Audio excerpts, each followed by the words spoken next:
উচ্চ রক্তচাপের জন্য হৃদরোগের বিশেষজ্ঞের পরামর্শ নেওয়া একান্তই জরুরি। তবে কিছু কিছু কারণে উচ্চ রক্তচাপের জন্য হৃদরোগের চিকিৎসকের পাশাপাশি একজন নিউরোলজিস্ট বা নিউরোসার্জনের পরামর্শ নিতে হয়। আসসালামু আলাইকুম, আমি ডাক্তার মোহাম্মদ হুমায়ুন রশিদ।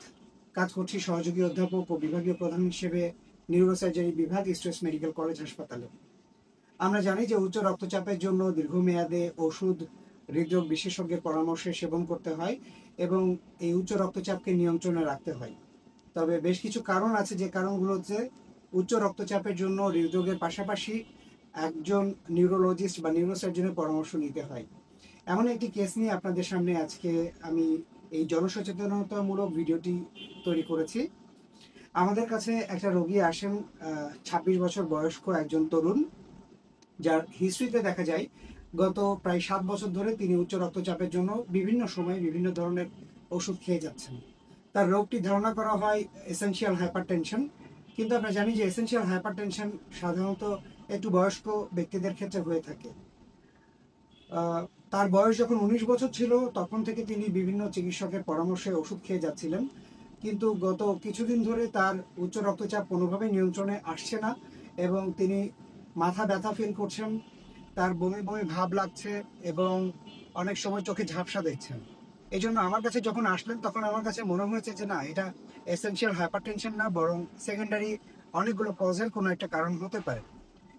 সেজন্য আমরা ইভ্যালুয়েশনের জন্য তার সিটি স্ক্যান এবং ব্রেনের এমআরআই পরীক্ষা করি এবং ব্রেনের এমআরআইতে দেখা যায় তার এই উচ্চ রক্তচাপের অন্যতম একটা কারণ হচ্ছে ব্রেনের চাপ বেড়ে যাওয়া, যেটার কারণটা হচ্ছে ব্রেনের মধ্যে যে পানি চলাচলের রাস্তা বা সিএসএফ বা সেরেব্রোস্পাইনাল ফ্লুইড যেটা চলে, সেই রাস্তাটা চিকন হয়ে সরু হয়ে গেছে।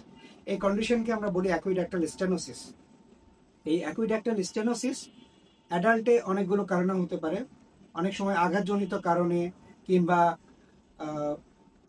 ব্রেনের টিউমারের জন্য, অথবা ব্রেনে ইনফেকশনের জন্য, অথবা ইডিওপ্যাথিক, যেখানে অনেকগুলো কারণ সম্পর্কে আমরা সঠিক ধারণা পাই না, সেক্ষেত্রেও অ্যাকুইড্যাক্টাল স্টেনোসিস হতে পারে।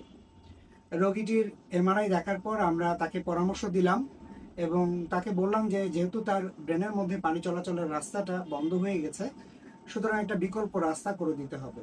আমরা সিএসএফ ডাইভারশন প্রসিডিউর করে দিই এবং অপারেশনের পরের দিন থেকেই তার আসলে এই যে অতিরিক্ত উচ্চ রক্তচাপ ছিল, সেই উচ্চ রক্তচাপটা স্বাভাবিক পর্যায়ে চলে আসে এবং অপারেশন পরবর্তীতে তার প্রেশারের ওষুধ আর খেতে হচ্ছে না। আসসালামু আলাইকুম, আমি ওমর ফারুক। আমার বাসা চাঁদপুরের মতলবত্তরে। আমার গত 18 সালে উচ্চ রক্তচাপ হয়েছিল। তারপরে ওষুধ খেতাম সকাল বিকাল, প্রেশার কমতো না। তারপরে ডাক্তার সাহেবের সাথে আলোচনা করার পরে উনি টেস্ট দেওয়ার পরে ধরা খেল যে আমার মাথায় পানি জমছে। অপারেশনের পর উনি অপারেশনের পরামর্শ দিল, অপারেশন করলাম। এখন অপারেশনের পরে আমার ব্লাড প্রেশার কমে গেছে, আলহামদুলিল্লাহ এখন আমি সুস্থ আছি। যে মেসেজটা আমি শেয়ার করতে চাই, যে আসলে উচ্চ রক্তচাপের জন্য দীর্ঘমেয়াদে অবশ্যই ওষুধ সেবন করা উচিত, কিন্তু কখনো কখনো সেকেন্ডারি হাইপারটেনশন, যেটার পার্টিকুলার কোনো কারণ আছে, সেই কারণগুলোর যদি সঠিক চিকিৎসা করা যায় তাহলে উচ্চ রক্তচাপকে ওষুধ ছাড়াও নির্মূল করা সম্ভব হবে। রোগীটি আমাদের ফলো আপে নিয়মিত আছেন এবং এখন পর্যন্ত অপারেশনের প্রায় 2 মাস পরেও তার উচ্চ রক্তচাপের জন্য আগে যে পরিমাণ ওষুধ খেতেন সেই ওষুধগুলি এখন আর প্রয়োজন হচ্ছে না। সুতরাং আপনার যদি উচ্চ রক্তচাপ থেকে থাকে এবং সেটার সাথে যদি মস্তিষ্কের যে লক্ষণগুলো, যেমন অতিরিক্ত মাথা ব্যথার সাথে বমি ভাব, কোনো দিকে দুর্বলতা, চোখে ঝাপসা দেখা ইত্যাদি হলে একজন নিউরোলজিস্ট বা নিউরোসার্জনের পরামর্শ অবশ্যই গ্রহণ করবেন। নিজে জানবেন, অন্যদেরকে জানাবেন। সবাই ভালো থাকবেন। আসসালামু আলাইকুম।